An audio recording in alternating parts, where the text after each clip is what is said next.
আসসালামু আলাইকুম। আমি আপনাদের সাথে আজকে মলদ্বারের কিছু সমস্যা নিয়ে কথা বলতে চাই। যেমন আমাদের দেশের অনেক রোগী মলদ্বারের সমস্যা নিয়ে ভুগতেছেন, কিন্তু আপনারা মলদ্বারের যে কোনো সমস্যা হোক, আপনাদের মাঝখানে, সাধারণ মানুষের মাঝখানে একটি ধারণা যে আমার পাইলস হয়েছে।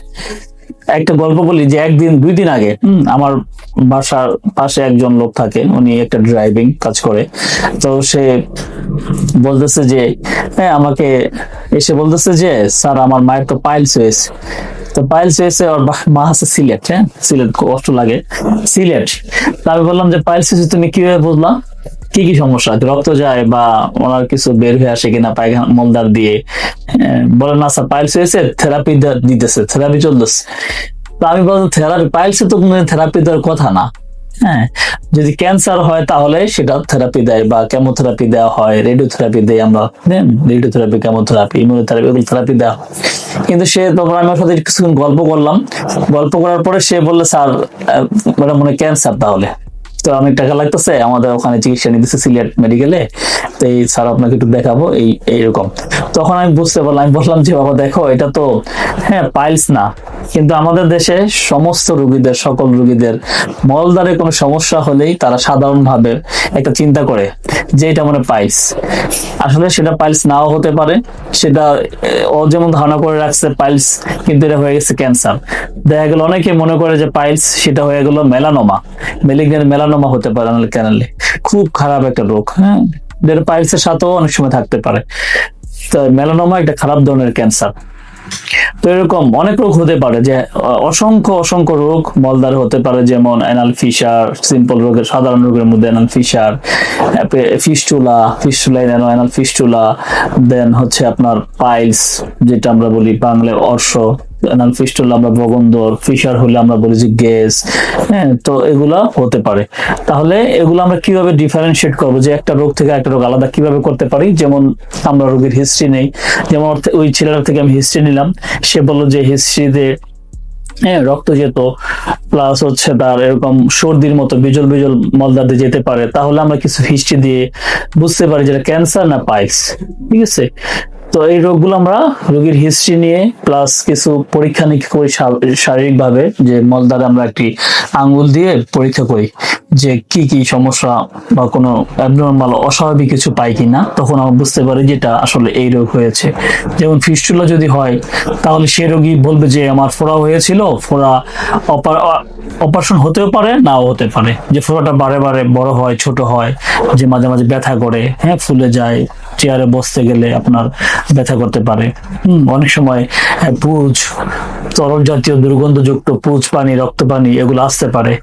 চুলকানি থাকতে পারে, পায়খানা রাস্তায় একটু ভিজা ভিজা লাগতে পারে, এটা ফিস্টুলা। আবার যদি বলে যে আমার ফিশার বা গ্যাস হয়েছে, যদি কারো ফিশার হয় তাহলে সে বলবে যে আমার পায়খানা একদিন অনেক কষা হয়ে গেল। বা অনেক সময় ডায়রিয়া থেকেও কিন্তু ফিশার হতে পারে। একুট ওয়াটারি ডায়রিয়া আমরা বলি, ডায়রিয়া থেকেও ফিশার হতে পারে, পায়খানা কষা থেকেও হতে পারে। যে কুদ দিয়ে পায়খানা করার সময় পায়খানা রাস্তা একটু একদিন ফেটে গেল, যে তাজা রক্ত আসলো, বিশেষ করে পায়খানা করার পরে রক্তটা পড়লো, তাজা রক্ত, লাল রক্ত, ঠিক আছে, বা টিস্যু পেপার ইউজ করার সময় রক্তটা লাগলো, রক্ত পাওয়া গেল, তাহলে এটা ধরুন আমার ফিশার। সেক্ষেত্রে রোগী বলবে যে স্যার মলদ্বার আমার কাটা কাটা লাগে, যেমন কেটে গেছে, কাটা কাটা লাগে পায়খানা করার সময়, আমার মলত্যাগ করার সময় কাটা কাটা লাগে। তারপর মলদাগ হয়ে গেলে আমার এটা জ্বালা পোড়া করে, মানে অনেক সময় ব্যথাও করে, পায়খানা কষা থাকে। এরকম কিছু ফিচার দিয়ে আমরা বুঝতে পারি যে এটা হচ্ছে তার ফিশার। আবার আমরা কখন বলবো যে এটা পাইলস বা এরকম অশ্বরোগ হয়েছে? তাহলে আমরা বলি যে পেইনলেস, ব্যথাবিহীন, মলদার দিয়ে যদি রক্ত যায়, ব্যথাবিহীন, পেইনলেস পাররেক্টাল ব্লিডিং আমরা বলি, যে ব্যথাবিহীন মলদার দিয়ে রক্ত যাবে, তাহলে আমরা ধরে নিব যেটা হচ্ছে পাইলস রোগে আক্রান্ত। সাথে সাথে রোগী বলবে যে আমার মলত্যাগ করার সময় কিছু বের হয়ে আসে মাংসের দলার মতো, যেটা আবার চারদিকে বের হবে না। চারদিকে বের হয়ে গেলে সেটা হয়ে যাবে রেকটাল প্রোলাপস, বা পায়খানা রাস্তা মলদার বের হয়ে যাবে, আরেকটা রোগ। মাঝখানে মাঝখানে গ্যাপ থাকবে, একদিক দিয়ে বা দুই দিক দিয়ে, ম্যাক্সিমাম 3 দিক দিয়ে এটা বের হতে পারে। যে এটা হইলো আমার পাইলস রোগ।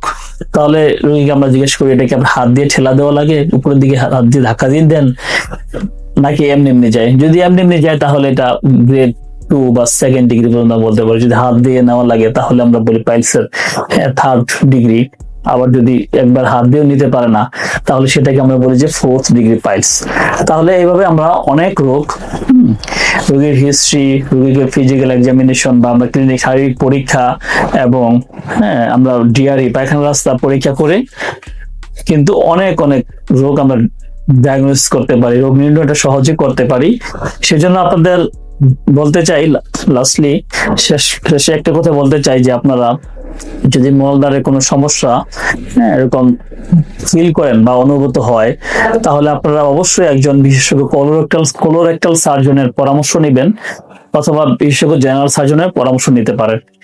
এতে করে আপনার অনেক বিপদ থেকে বেঁচে যাবেন। আপনারা কখনোই এরকম অল্টারনেটিভ মেডিসিন বা কবিরাজ বা অন্য কোনো চিকিৎসার আশেপাশে না যাওয়াই ভালো। এটা আপনার জন্য মঙ্গলকর হবে। অবশ্যই একজন বিশেষজ্ঞ কোলোরেক্টাল সার্জন অথবা জেনারেল সার্জনের পরামর্শ নেবেন। সবাই ভালো থাকবেন, এই কামনা রইল সবার জন্য। ধন্যবাদ।